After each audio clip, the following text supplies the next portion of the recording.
You've been told manifestation is hard, that to create your dream life, you must grind through rituals, force positivity, and hustle to raise your vibration. But what if the truth is the opposite? What if quantum manifestation is actually simple? So simple, in fact, that most people completely miss it. Today, we're going to uncover the real reason manifestation doesn't work for most, and why it instantly begins to work when you shift this one thing. The myth of effort. Let's clear something up. You're already inside a quantum field, right now. This field holds infinite versions of reality: wealth and struggle, love and loneliness, success and stagnation. But this field doesn't respond to effort. It responds to alignment. Most people try to overpower their current circumstances, repeating affirmations they don't believe, visualizing dreams while feeling fear, and thinking positive, while their bodies scream lack. In the quantum world, forcing is friction. The result? Confused signals, mixed frequencies, and repeated disappointment. The real definition of manifestation. Manifestation isn't about chasing what you want. It's about collapsing into the version of reality where you already have it. Quantum manifestation isn't about changing the external first. It's about tuning your internal signal to match the version of reality that already exists.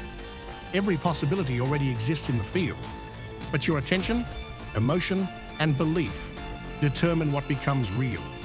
So when you're focusing on what's missing, when your energy says, "I'm lacking," the quantum field mirrors that. Not because it's judging you, but because it's precise. You don't attract what you say. You attract what you broadcast. Signal vs. noise. Here's where things get subtle and powerful.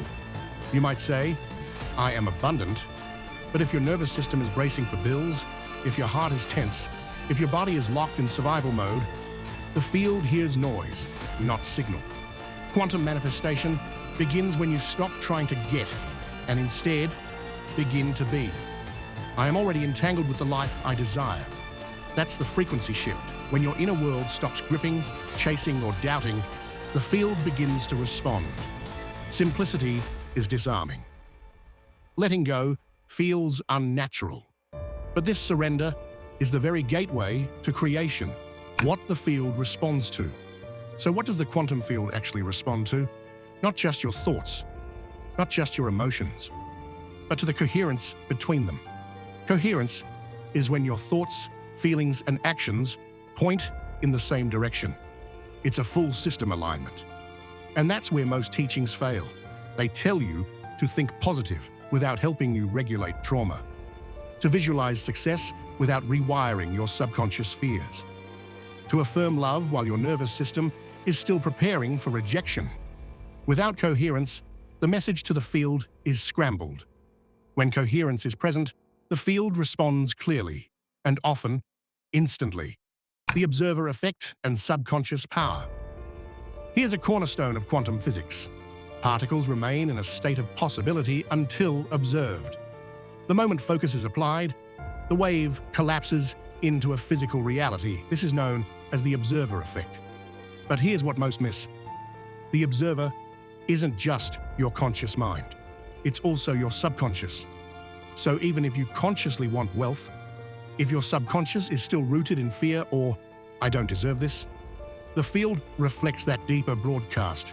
Your subconscious collapses the wave, not your affirmations. That's why embodiment, regulating the nervous system, integrating past wounds, and feeling safe in new identities is non-negotiable in real manifestation. The heart field and vibrational truth. Studies show your heart has an electromagnetic field thousands of times stronger than the brain. This heart field is what truly interacts with the quantum realm. When your heart and mind are aligned, when emotion and intention move as one, you create a coherent, powerful signal. Without emotion, thoughts are empty. Without coherence, intention is diluted. To manifest, you must become a vibrational match to what you want. Not just think about it, but feel it in your body. Breathe it into your nervous system. Embody it in your choices. This is not a one-time ritual. It's a way of being. Embodiment over performance. Let's make this practical. You want love? Become love. Open your heart. Heal your wounds. Act from wholeness. You want abundance? Practice generosity.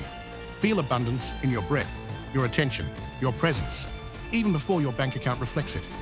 You want health? Stop scanning for symptoms. Start nourishing what's already working. Shift from survival to resilience. The quantum doesn't respond to need. It responds to identity. The moment you stop needing it so badly, it arrives, because you are no longer the resistance. The control trap. Here's the biggest block in manifestation, and the reason so few people ever succeed. Control. We're conditioned to believe the harder you try, the more you deserve. The more you suffer, the more you'll succeed. But in the quantum field, control is noise. The person checking their bank account every hour isn't sending a signal of wealth, they're broadcasting fear. The person obsessing over a partner isn't in love, they're vibrating in lack. True manifestation happens when you trust the field enough to release your grip. This isn't passivity, it's co-creation. Coherence practices. So what does coherence look like in your daily life? Ask, what frequency am I tuning into right now? Observe your breath, your posture, your tone. Interrupt spirals with presence, not punishment. Place a hand on your heart. Breathe slowly. Soften the grip. What would the version of me who already has this do right now? Then take one small action from that place. That's embodiment. And the quantum field doesn't require perfection, just a clear, consistent signal. Sustaining the state. Here's the truth. You will wobble. You will doubt. You will slip back into the old timeline. But the power isn't in never falling. It's in how quickly you return. Your job is not to stay high vibe at all costs. Your job is to regulate, recalibrate, and realign. Start each morning by asking, what am I broadcasting today? Check in throughout the day. At night, reflect, where did I align? Where did I wobble? Gratitude strengthens coherence. Celebrating small shifts amplifies frequency. Community, environment, and final shift. No one manifests in isolation. We are social, energetic beings. We co-regulate with the people around us. So curate your space. Surround yourself with voices, content, and communities that reinforce the timeline you've chosen. Let your outer world become a mirror of your inner practice. Remember, there is no finish line. You are not here to get one big result and be done. You are here to evolve, to become a living frequency of what you seek. The quantum field is not outside of you. You are the field. You are the wave. You are the observer and the observed. When you shift your state, you shift the entire dance. Let's anchor this. Right now in the comments, share one word that captures the energy you choose to carry this week. Maybe it's flow, maybe it's ease, maybe it's power, maybe it's trust. Whatever it is, name it. Claim it.